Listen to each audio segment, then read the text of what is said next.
Eran docentes los que intentaban cortar esta mañana la Ruta 22 en Neuquén como parte del largo conflicto que mantienen con el gobierno provincial.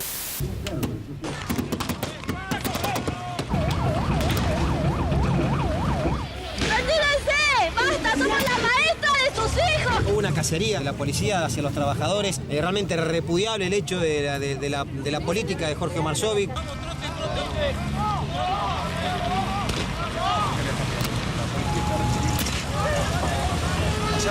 Adelante, mirá.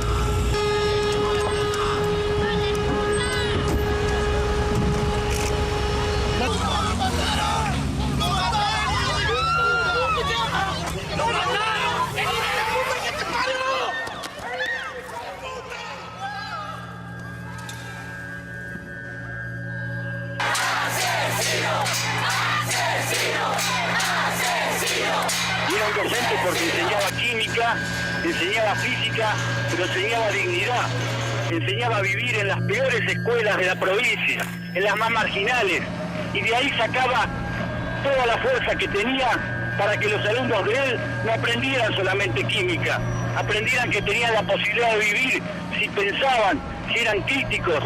Por eso era un docente. Y en cambio, los que lo mataron son traficantes. Este gobierno es un traficante de vidas, así como trafica con todo lo que tiene. Y ese es el mensaje que tiene que quedar desde esta provincia del sur para todo el país.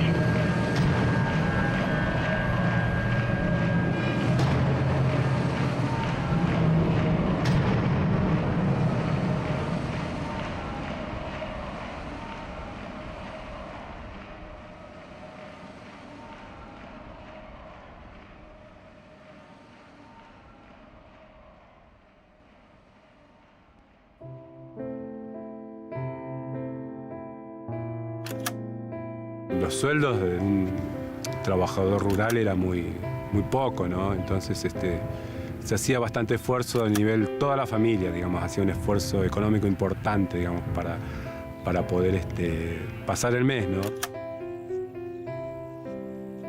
Mis padres nos regalaban juguetes, digamos, para la fiesta o para el cumpleaños, y los cuidábamos muchísimo esos juguetes. Nos hacíamos nuestros propios barriletes, ¿no? Lo mismo que usamos para pescar, lo usamos para jugar con los barriletes. Entonces había que cuidarlo doble sentido, porque si no nos quedábamos sin pescar y sin remontar los barriletes.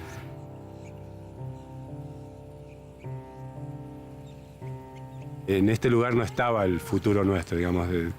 Carlos se fue y pensando en un futuro mejor, estudiar más que nada.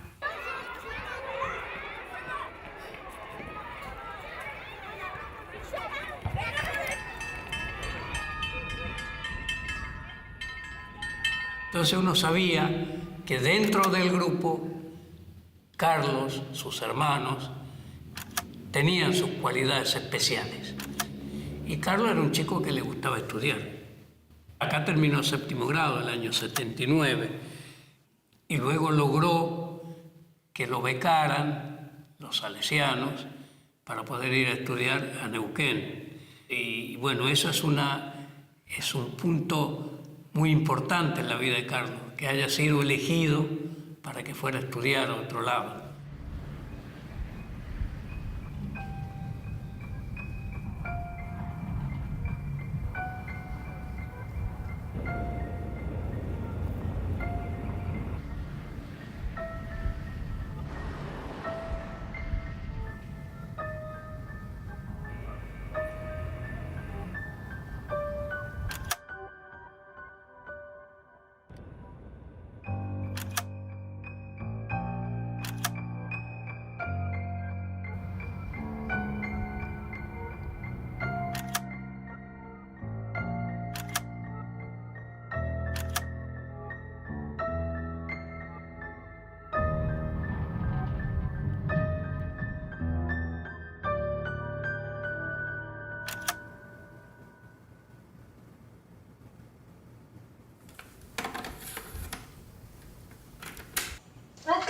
Ahí está. Una hamburguesa. La de hamburguesa. La de hamburguesa. Ay, hamburguesa. Ah, ¿verdad?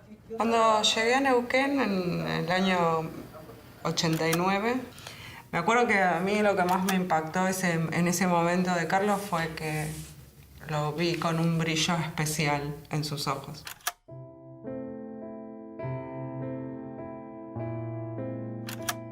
Hubo un momento de acercamiento nuestro que fue en un bar que existía, que se llamaba La Tasca. Fue esa mañana, a posterior, que yo estaba por ir a trabajar, estaba poniéndome el guardapolvo y yo esperaba que después de una noche muy romántica él me dijera que yo era bella en mi parte superficial, o el pelo, los ojos. Y él me dijo, lo que más me gusta de vos es que sos maestra.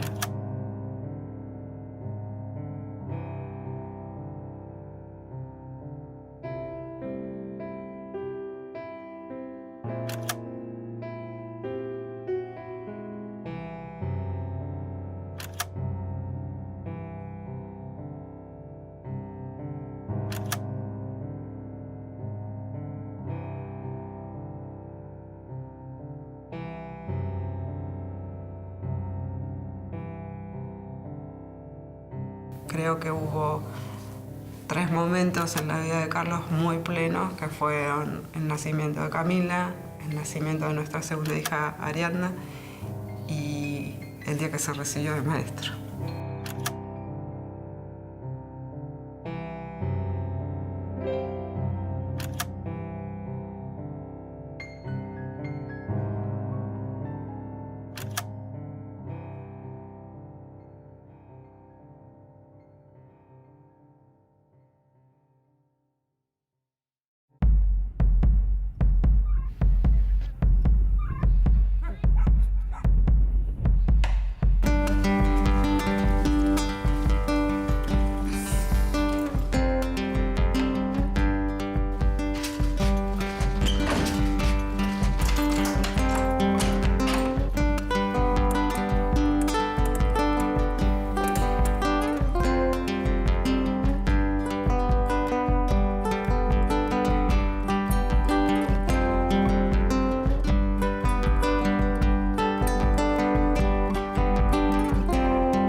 Él era muy comprensivo, muy paternalista. Cuando al alumno no le salía la cuenta, un profesor cualquiera, a mí, vienen y me traen una hoja con una cuenta mal hecha y yo le digo, ahí está mal, ahí te equivocaste, tomá, corregilo.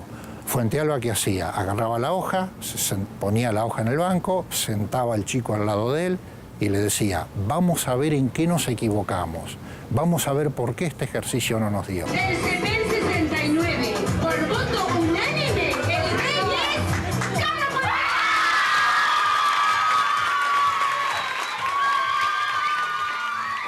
Él decía 3 cosas y las 3 eran diferenciadas cronológicamente. La gente tiene, en primer lugar, que instruirse. Primer paso, estudiar, aprender, desarrollar estructuras lógicas. La materia que él daba era matemática, física y química. Materia que por excelencia desarrolla las estructuras lógicas de los sujetos. El segundo paso era la comprensión de la realidad y de la concientización de que uno pertenece a una clase social determinada y que esa clase social es antagónica con los intereses de la otra clase social, de la clase alta. Cuando uno tiene conciencia de la clase social a la que pertenece y tiene intelectualmente las herramientas para luchar, recién ahí entraría la tercera etapa, que es la lucha social. Recién ahí una persona puede luchar por sus derechos. ¿Vos habías vuelto? Sí. Se ve así como el deterioro del abandono, ¿viste? Con Carlos Fuentealba teníamos física y Química. todos los otros, química y todos los otros profesores. Sí. Y el año anterior tuvimos en el aula ante matemática con Fuentealba. Que en realidad nosotros siempre le dijimos el profe. Yo la verdad que mucho Fuentealba no le decía el profe. Teníamos profesores que venían un día y después se iban porque primero no sabían a dónde quedaba el CEPEN 69 y no sabían que vivía gente en las condiciones que ellos veían alrededor. Estaban los otros profesores que se quedaban, pero con una mirada muy acotada, diría yo, de la realidad, o totalmente insensible, donde nos hacían trabajos áulicos, muy alejados de nuestra realidad. Estábamos recién peleando tener agua o tener luz en nuestra casa o ponerle algo a la olla. Fue una de las cosas que más nos marcó, esto de que él nos estuvo diciendo todo el tiempo: a ver, chicas, ustedes qué es lo que quieren, miren por la ventana. Eran todas casillas de madera. ¿Qué es lo que esperamos? Queremos que esto cambie, queremos mejores condiciones para todos. Este es el lugar donde hay que comenzar. Es acá donde ustedes tienen que arrancar. En una oportunidad, el profe nos da un trabajo práctico, evaluativo, y significaba el cierre de nota. Yo en ese momento tenía, si bien tenía la bebé, también tenía adolescentes, dos nenas adolescentes que uno intenta darle el ejemplo. Y entonces quería pasar ese trabajo práctico y tener buenas notas.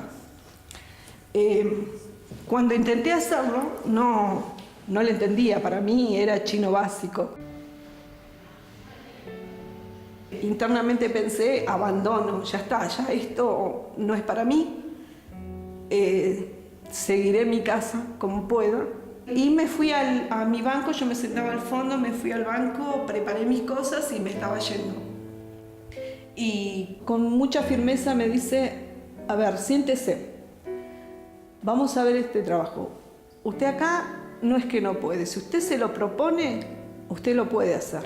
Y empezó a involucrarme él, yo sin darme cuenta, en el trabajo, y en un momento me encontré con que ya lo estaba haciendo yo. Él creyó en mí, yo no creía en mí, él sí lo creía y me hizo verlo. Nos empujaba y nos daba aliento de que podíamos proyectar incluso, y podíamos soñar, nos permitía soñar, cosa que uno a veces en lo cotidiano se va olvidando. Y entonces soñé, ¿por qué no hacer una carrera? ¿Y por qué no la de docencia? Y hoy me encuentro haciendo la mitad de la carrera, me faltan 2 años, pero ¿por qué no yo ser mañana un docente?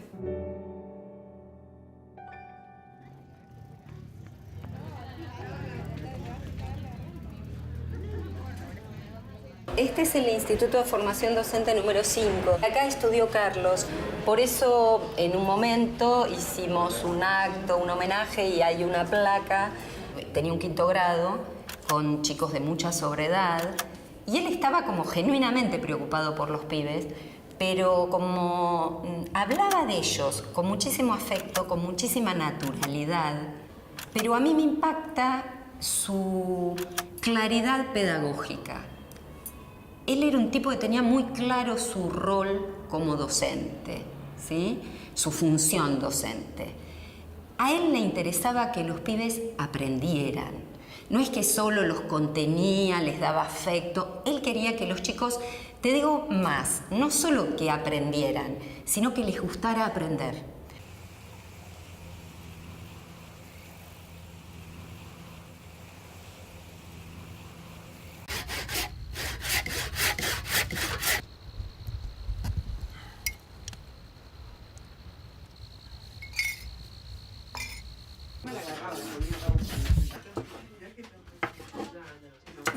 Tantos años de militancia, tanta de lo que es el sistema tan terrible, tan injusto, tan inhumano, y haciendo cosas para denunciar todo eso, ¿no es cierto? Toda la vida lo que hicimos, bueno, vos lo hicimos juntos.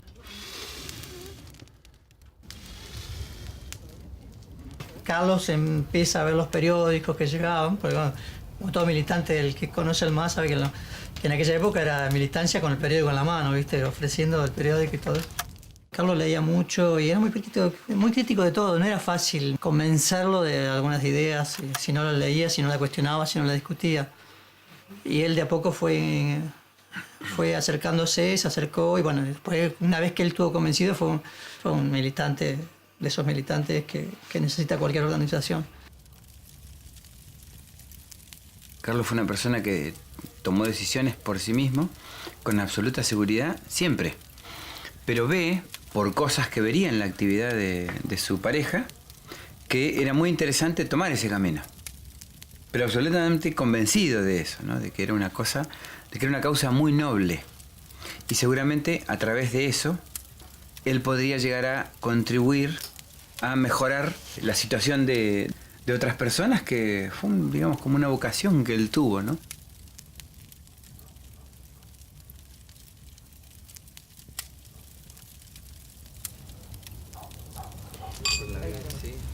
Por lo que sigue, por lo que se deja, por lo que dejó, ¿no? Fue bastante.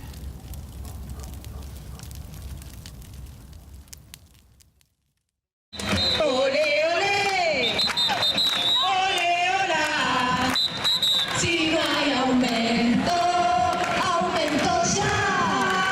A la provincia se la vamos a parar.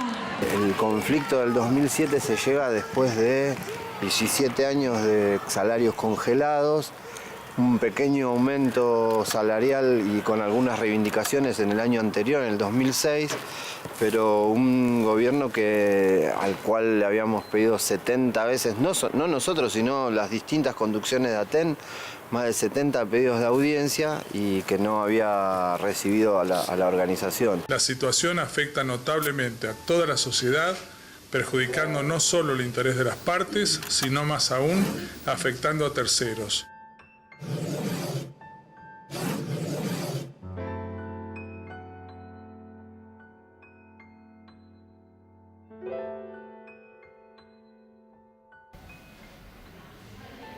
Arroyito está a unos pocos kilómetros de acá. O sea, en este lugar, que es la seccional de nuestra organización, era donde confluyeron todas las seccionales que estaban convocadas. Y bueno, obviamente acá donde nos reunimos previamente a eso, ¿no? Ya habíamos hecho algunas acciones en las rutas durante la semana previa y lo que venía como consecuencia de eso era profundizarla con una medida de corte más contundente. En algún punto lo que implicaba eso era dar una señal de que estábamos, digamos, se podía llegar a aislar, no sé si aislar, pero sí a aislar el interior provincial con la capital.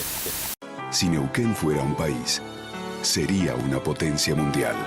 Siendo gobernador, actué como presidente. Por eso la provincia tiene la tasa delictiva más baja del país y el plan de seguridad modelo en Latinoamérica. Lo hice por Neuquén. Lo voy a hacer por Argentina. Estoy 100% preparado.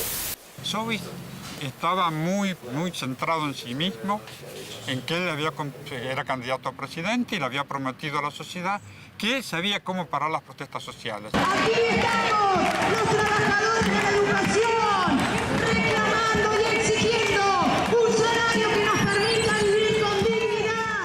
Siempre nosotros nos habíamos hecho la idea, por lo menos, de que la policía con los docentes no reprimía de la misma manera que con otros trabajadores. Tal vez porque los docentes éramos los maestros de sus hijos, o porque sus esposas eran maestras. Permanentemente, históricamente, antes de la represión siempre hubo una instancia de negociación que de las dos partes intentaban evitar la represión.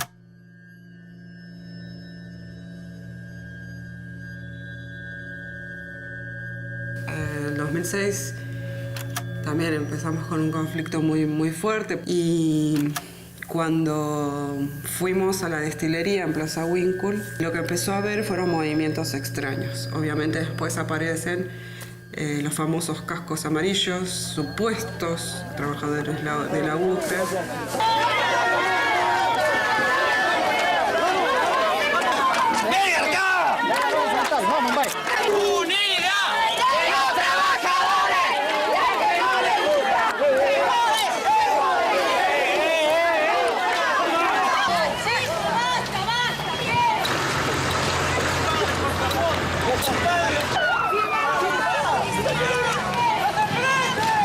La policía no intervenía y que esa no intervención de la policía significó la represión a los docentes.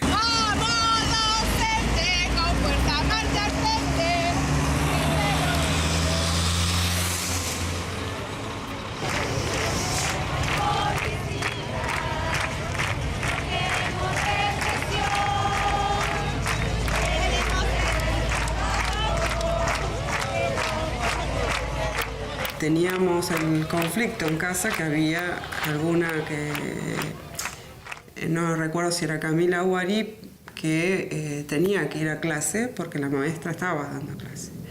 Es decir, que fue una situación difícil de sobrellevar. Alguien se tenía que quedar para que alguna de nuestras hijas fuera a la escuela, mientras el otro iba a cumplir con la actividad de ATEN, ¿no? Ahí están bajando más. No hay problema que corten el puente de Carancho, pero acá no. Tengo directivas claras y... 5 minutos. Nosotros tenemos una breve conversación con el jefe del grupo que estaba ahí, el comisario Rizafri. Nos dice, tienen 5 minutos para irse. Yo le planteo que nosotros necesitábamos organizarnos, que éramos muchos, que nos den unos minutos para hablar con los compañeros. Cuando me doy vuelta, no habrán pasado 2 minutos que tiran la primera granada de gas lacrimógeno.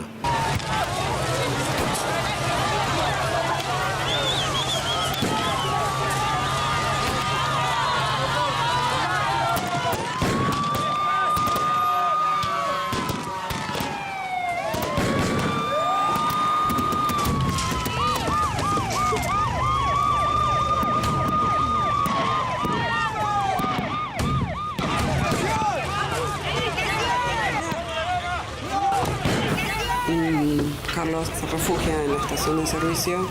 Yo hablo con él y digo, ¿qué está pasando, Carlos? No, ahora tiraron gases y nos refugiamos acá. Cuando llegamos acá pensamos que este era un lugar seguro. La verdad nos equivocamos porque la orden de quienes conducían el operativo fue continuar reprimiendo. Es impresionante, yo estoy lejos, Estoy a unos 300 metros más o menos de donde la policía está disparando. ¡Retírese! ¡Basta! ¡Somos la maestra de sus hijos! ¿Qué ganan con esto? Y había muchos gritos, había mucha desesperación en el relato de los periodistas como en el relato en el griterío, digamos, de la gente. Los compañeros pueden volver cuando nosotros le pedimos al jefe del operativo que cesara la represión para que pudiéramos reorganizarnos y retirarnos, y nos permiten salir. Los compañeros pueden salir y retomar de vuelta la ruta como para organizarnos ya para volver a Cenillosa, ¿no? Hasta Neuquén. Y volví a llamar, y Carlos me dice, mira, tranquila, porque ya estamos volviendo. Estamos camino a Cenillosa. Lo peor ya pasó. Y esas fueron sus últimas palabras. Y como a 2 o 3 kilómetros de acá, lo que nos sorprende es que nos pasan por las banquinas camiones hacia las tráficas de la policía con sus puertas abiertas y disparando sobre los autos que estábamos ya... Insisto, todo el mundo estaba arriba de sus autos, ya no había prácticamente nadie abajo de la ruta.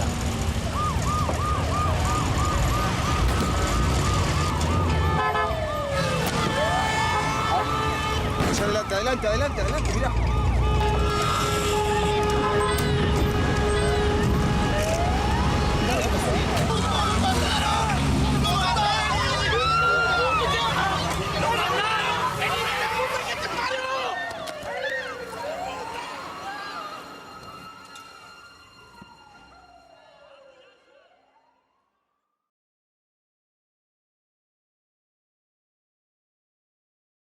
Carlos Fuentalba es el nombre del docente que resultó gravemente herido en la refriega de hoy de la policía contra los docentes. Fue alcanzado por una bomba de gas lacrimógeno que le impactó en el rostro y le dejó una herida muy severa en la cabeza.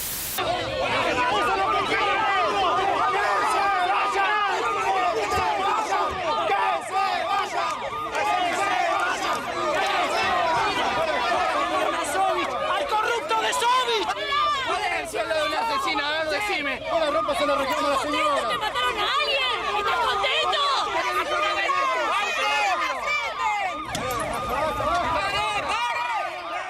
La gravedad de la herida de Carlos la podemos palpar acá, ya en este mismo lugar. Entonces, lo primero que resolvemos es retirarnos, volver a Cerillosa. En Cerillosa se hace un plenario con las seccionales que estaban estudiando, porque había otras que estaban en Añelo, que recién se estaban enterando. El principio era reagruparnos y marchar hacia la Casa de Gobierno, que fue lo que se hizo, ¿no?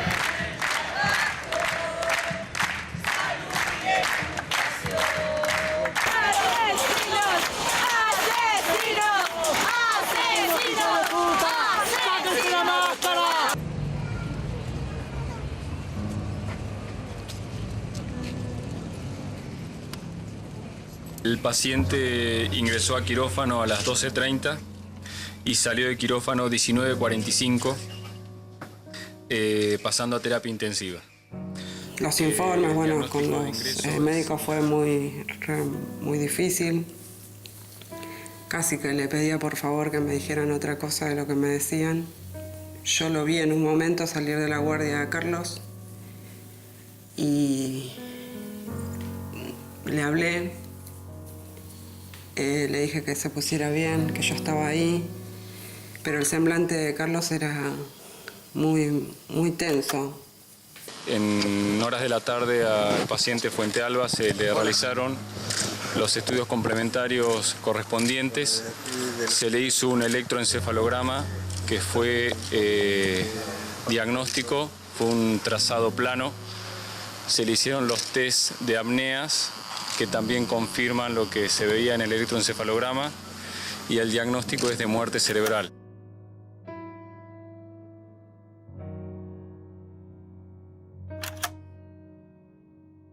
Y bueno, cuando yo lo volví a ver después de que le habían intervenido, supe que en realidad Carlos ya había ingresado al hospital muerto, porque el semblante era el mismo. Cuando me despedí de él le dije 3 cosas. Te amaré por siempre. No valía la pena. Y perdón. Es la primera vez después del ataque salvaje a nuestro compañero que da en la cara. Y es por eso que le venimos a cobrar lo que nos corresponde. Hay mucha bronca, pero los trabajadores de la educación nos manifestamos siempre de la misma manera. De manera pacífica. Estamos preparados para la clase, no para enfrentarnos a la policía de Neuquén. Lo que no califico de ninguna manera, y voy a ser muy concreto para que quede clara, es la actuación del policía que tiró a Malzamba. No lo califico de ninguna manera y le vamos a caer con todo el peso de la ley. ¿Qué pasa con los jefes? Es decir, que justifica la represión. No justifique la represión. De ninguna manera.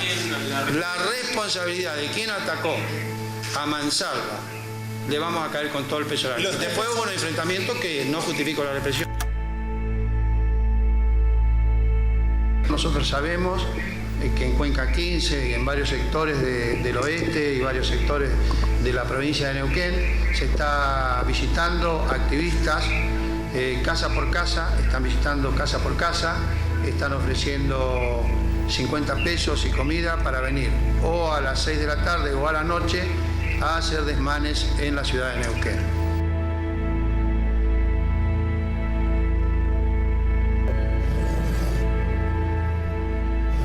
Yo no sabía bien todo lo que pasaba afuera, tampoco me interesaba mucho. Pensaba cómo iba a volver a casa.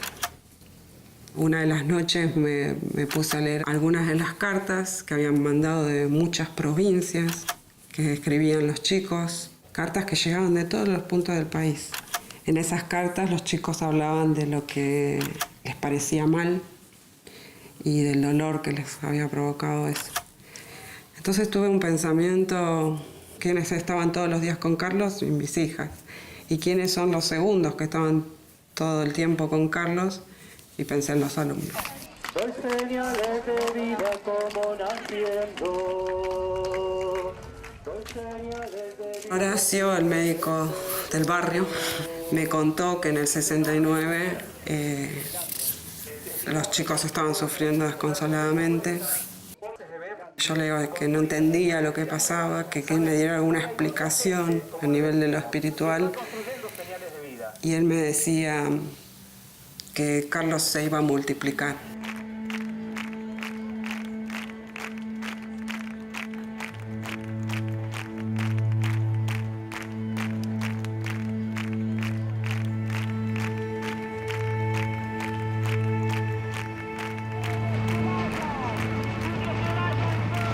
esa noche, rodeada de mi familia, de mi hermana, de mi cuñado, de mi mamá y mi papá. Mi mamá me dijo las palabras más importantes, que se las voy a agradecer por siempre. Todos hablan de Carlos, me dijo. Y la que tiene que hablar de Carlos sos vos. Quiero hablarles con la sencillez que siempre tuvo Carlos y con el respeto y la honorabilidad que lo caracterizó. Lo bello que él me enseñó, que le enseñó a sus hijas, a sus amigos y a sus familiares, es que los placeres de la vida eran las pequeñas cosas. Respirar el aire del lago Hucholaje, acampar, trepar montañas, y no ese mundo lleno de consumo innecesario. No por ello dejó de pensar y decir que hay que pelear sí o sí por las cosas grandes, por las cosas justas. No existe consuelo para esto. Todos nosotros debemos ser responsables y luchar para que su muerte no quede impune.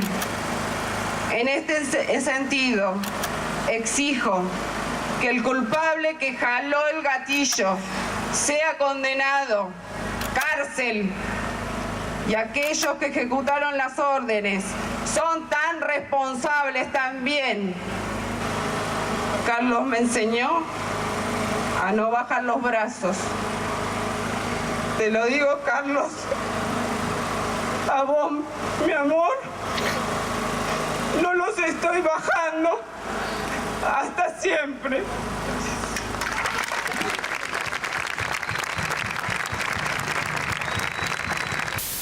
Pasada la medianoche, el campamento frente a Casa de Gobierno comenzó a levantarse.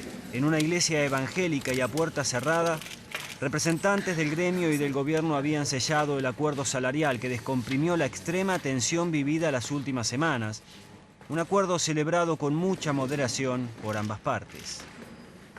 Nosotros creemos que se ha dado un paso muy importante. Acá hay 1.400 compañeros a planta permanente, hay cuestión jubilatoria, una recomposición salarial que reacomoda cuestiones que venían reclamándose hace mucho tiempo. Obviamente esto no cubre toda la demanda de la organización, ¿no? Seguimos exigiendo el juicio y castigo a los culpables, seguimos exigiendo la renuncia del gobernador, porque seguimos reclamando que se haga justicia con el compañero Fuente Alba y en realidad con todos los trabajadores.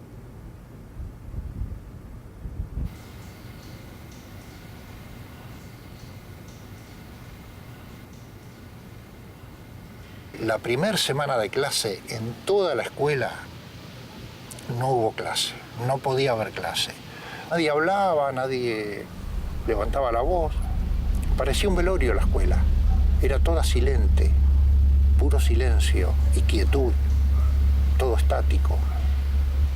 Y nosotros resolvimos entrar a las aulas, no a las aulas nuestras, a cualquier aula, ¿no? Veías una aula vacía y entrabas y tratar de hablar con los alumnos y explicarle.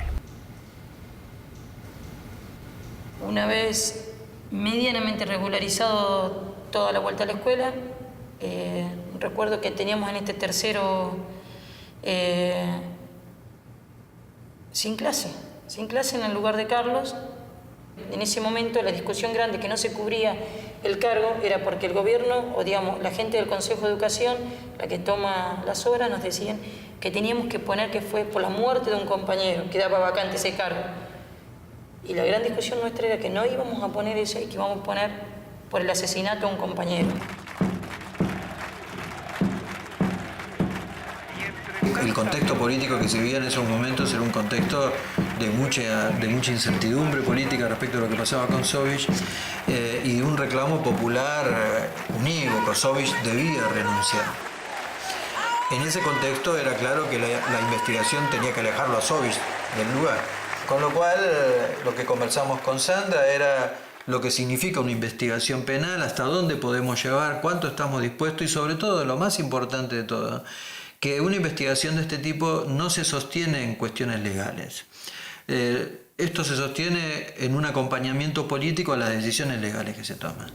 100% de adhesión al paro docente miles y miles, innumerables firmas al petitorio y miles de docentes movilizados en Capital y en todo el país. En la primera parte de la causa que se refiere a Darío Poblete, mi abogado no pudo presentar las pericias de parte de la querella.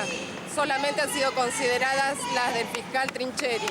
Nosotros estamos pidiendo que en la segunda parte de la causa, que tiene que ver con la participación dolosa que tuvieron los oficiales de policía, como el jefe de seguridad y por supuesto la orden política que fue dada en el momento. La causa Fuente Alba 1 y la Fuente Alba 2 implicaba dos tipos de responsabilidades. Obviamente nosotros no queríamos que esas causas se separaran. Esa fue una de las luchas que mantuvimos, aparte de la campaña de adhesiones y de firmas que llevamos al Congreso de la Nación.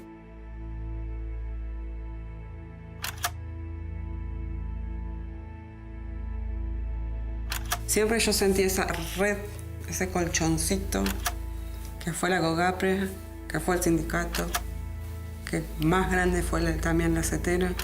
Un colchón político, que no estamos hablando estrictamente de lo humano, que también lo fue, pero la necesidad de un colchón político para sostener que el autor intelectual y que implicaba algo difícil.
Lo que más me impactó del juicio fue mirarlo a los ojos a Darío Poblete, el cabo que asesinó a Carlos.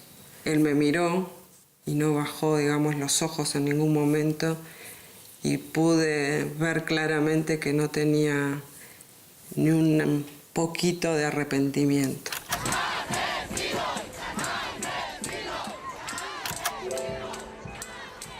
La cúpula policial hasta Sovich era una cúpula policial de carrera. Las escuelas de capacitación de la policía tenían cursos sobre derechos humanos, de garantías constitucionales, de cómo trabajar un caso sin violentar los principios que nuestra Constitución establece, etc. De un día para el otro, Sovich modificó radicalmente esta estructura y nombró en su lugar a personas que no tenían carrera policial. En algunos casos los ascendieron 5 cargos de golpe. Desde ahí cambió radicalmente la estructura, el funcionamiento, la lógica de la intervención de la policía y pasó a depender directamente del poder político, pero no porque en términos constitucionales es así, sino porque recibía órdenes políticas de intervención. Y esto se vio muy claro en el antecedente de Fuente Alba, que fue Plaza Winkle, y lo que sucedió un año después, que fue el caso de Arroyito. El señor Sovich ha sido citado por el tribunal a declarar como testigo en este juicio penal y tiene la obligación de decir verdad de todo lo que sepa y se le pregunte. En caso de mentir, incurre en el delito de falso testimonio. ¿Jura decir verdad de todo lo que sepa y se le pregunte? Sí. Estoy aquí no solamente porque existe una citación que, como dije antes, no la he recibido, pero me han manifestado que existe, sino también porque creo que es mi obligación. Pero al mismo tiempo quiero manifestarle al tribunal que no estoy dispuesto a contestar ninguna pregunta que tenga la intencionalidad de incriminarme. Y durante la hora y media que le hicimos preguntas, no recordaba nada. Incluso no recordaba las entrevistas televisivas, sus dichos en entrevistas televisivas. Y llegó un momento, ¿cómo habrá sido la ausencia de memoria de Sovich ese día?, que el presidente del tribunal le dijo: señor Sovich, estoy cansado de que no recuerde nada. Esta instrucción que usted le dio al jefe de policía, ¿puede ser que el jefe de policía sea el entonces señor Salazar? No lo entendí bien, por favor. Con lo cual, si hay algo que confirmamos con su declaración, por sus propias frases y por su comportamiento, es que él se siente que corre riesgo de una investigación. En esta sala, esa persona que vos reconociste, ¿está presente? Sí, está en mano izquierda. Por favor, la señalás. Aquí derecha. Es él.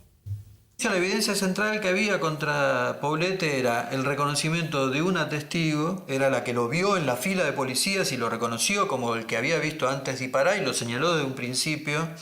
La pericia balística que acreditaba que ese cartucho era el que había sido disparado por la escopeta que portaba el señor Poblete, porque fueron secuestradas las escopetas. Y empezamos a repasar los videos que había disponibles de la causa por las dudas. La Fiscalía no se dedicó a investigar eso. Nos tuvimos que dedicar nosotros a hacerlo, que no era más que el mismo video descompuesto en fotogramas. Y claro, la secuencia ahí mostraba una persona que se separaba del personal policial, que se colocaba en posición de disparo, que efectuaba el disparo, incluso se ve hasta el humo del disparo, y después se va viendo fotograma por fotograma cómo esa persona regresa a la fila de policías. Eso fue la evidencia que terminó de convencer a los jueces acerca de la responsabilidad de Poblete. La Cámara en lo criminal primera por mayoría falla. Primero, condenando a José Darío Poblete de circunstancias personales relacionadas en el exordio, como autor penalmente responsable del delito de homicidio calificado para haber sido cometido por un miembro integrante de las fuerzas policiales, abusando de su función. La sensación, una sensación de justicia, pero de justicia incompleta, ¿no?, que es la misma que tenemos hoy. Sensación amarga porque creemos, estamos seguros, estamos convencidos que Sovich tomó la decisión. Y nos parece que nos alejamos mucho del sentido republicano y de un Estado democrático de derecho si permitimos que los gobernantes tomen estas decisiones y luego ni siquiera, porque sean Sovich, no tengan, mejor dicho, el privilegio de no rendir cuentas frente a la sociedad.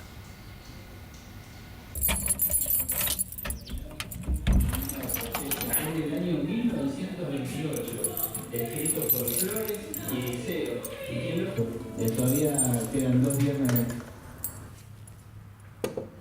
A veces atrapa esta casa como si uno pudiera volver y en esa vuelta volviera Carlos con nosotros. Tal vez algún día podamos volver y estar bien. No me planteo eso en este momento. Sí es claro que es la casa que Carlos hizo para mis hijas, que hicimos juntos, y que algún día ellas son las que tienen que decidir sobre esto.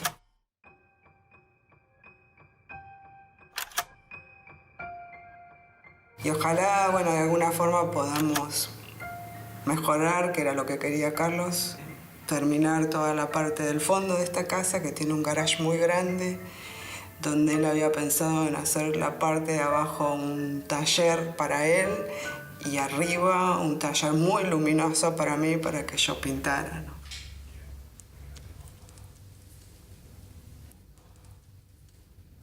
Cuando pasa el asesinato de Carlos, bueno, ahí yo digo que enterré los lápices, los pinceles, el guardapolvo.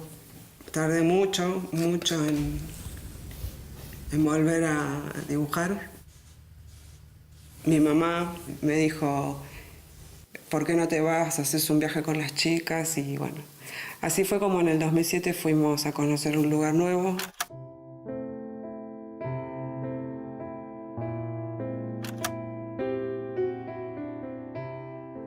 Y Me acuerdo que en una de las caminatas cerca del río Iguazú salimos a caminar con Ari y una invasión de mariposas. Y mientras volaban las mariposas alrededor nuestro, nos sonreímos con Ari. En ese momento mi hermano, Alberto, me manda un mensajito que dice que el guerrero que muere en batalla vuelve transformado en mariposa.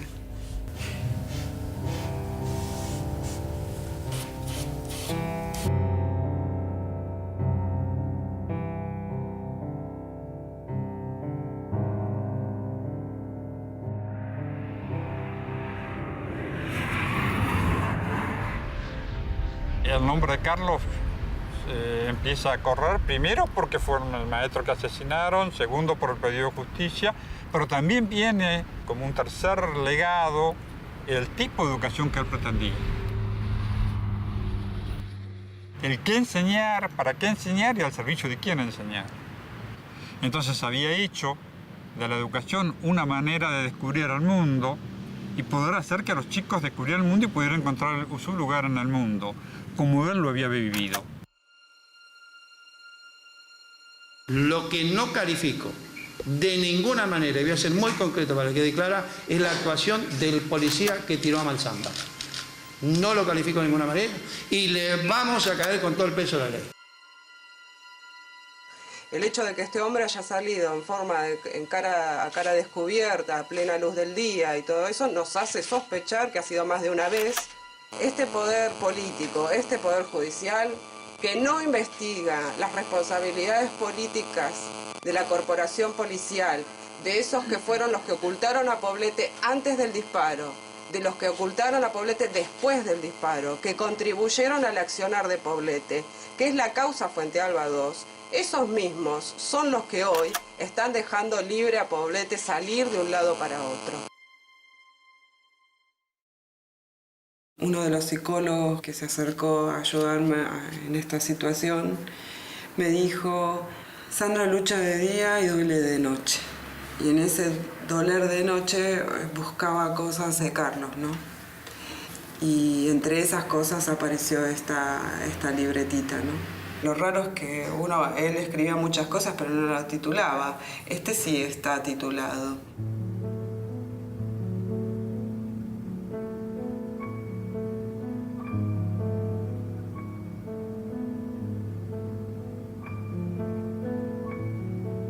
Hay un camino para cada ser humano. No somos todos iguales. Hay que transitarlo con mucha confianza y respetando el camino del que está al lado. Sin egoísmo, humildemente, sencillamente. Hacer o no hacer, pero enfrentarlo todo. Analizándolo, escuchando, criticando, pero estar. Ser uno, pisar la tierra de nuestro camino, saborearla, catarla, beberla, chuparle el tuétano a la vida, sin miedo, sin egoísmo, no pensar si sale bien o mal.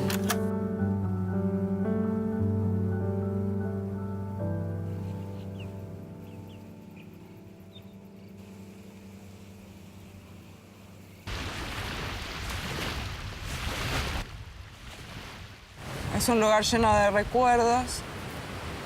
A nosotras nos costó muchos años poder volver acá a este lugar.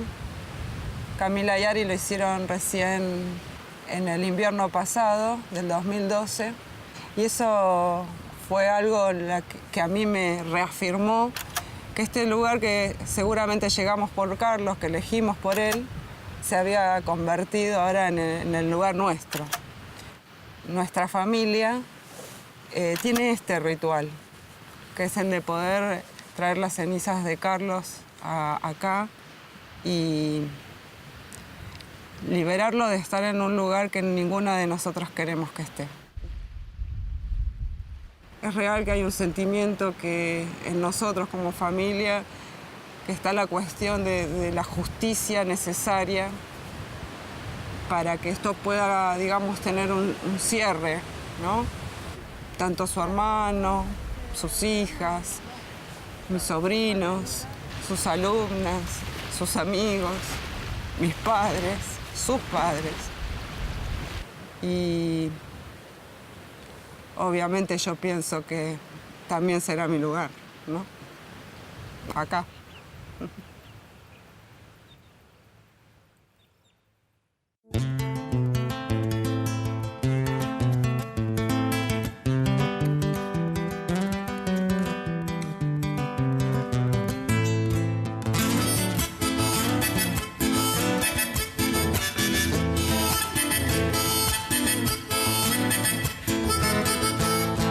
En el sur los arrayanes se levantan hasta el cielo, la nieve se vuelve sangre que mataron a un maestro.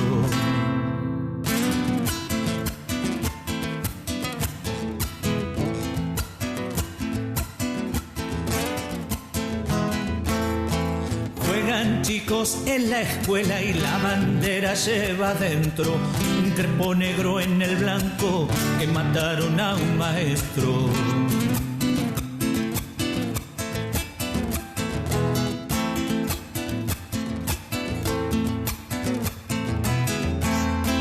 No es cuestión de lamentarse, no me sirve el Padre Nuestro, que se grabe en la memoria que mataron a un maestro.